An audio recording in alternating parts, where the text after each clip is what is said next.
আমি আমার আল্লাহকে রাজি করবই, আমি আমার আখিরাত কামাই করবই। আমাকে জান্নাতে যেতেই হবে, আমাকে জাহান্নাম থেকে বাঁচতেই হবে, এছাড়া আমার আর উপায় নাই। কারণ কবরের এবং জাহান্নামের যেই ভীষণ ভয়ঙ্কর আযাবের বর্ণনা, সেটা কোরআনে বর্ণনা। এতটা ভয়ঙ্কর আর ভীষণ আযাব, সেটা মামুলি কোনো বিষয় না বাপ।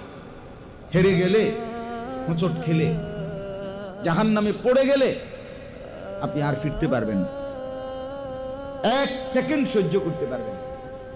কোরআনুল কারীমের মধ্যে আল্লাহ তাআলা বলেন, নারুল্লাহিল মুকাদা, জাহান্নামের আগুন আমি আল্লাহর জ্বালানো আগুন। আল্লাহ বলছে, বুঝছো বান্দা, এটা আমার জ্বালানো আগুন, এই আগুন আমি জ্বালাই।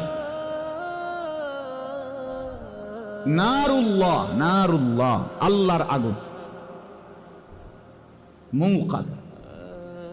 আল্লাহ বলেন, জাহান্নামের এই আগুন আমি জ্বালাইছি বান্দা, তুমি খামখেয়ালি মনে করো। আল্লাতী তাত্তালিউ আলাল আফইদা, দুনিয়ার আগুন যখন কারো লাগে, একই সাথে লাগার সাথে সাথে সে মরে না। আগুন জ্বলতে জ্বলতে এক পাশ থেকে ধীরে ধীরে একটা পর্যায়ে এসে সে মরে যায়।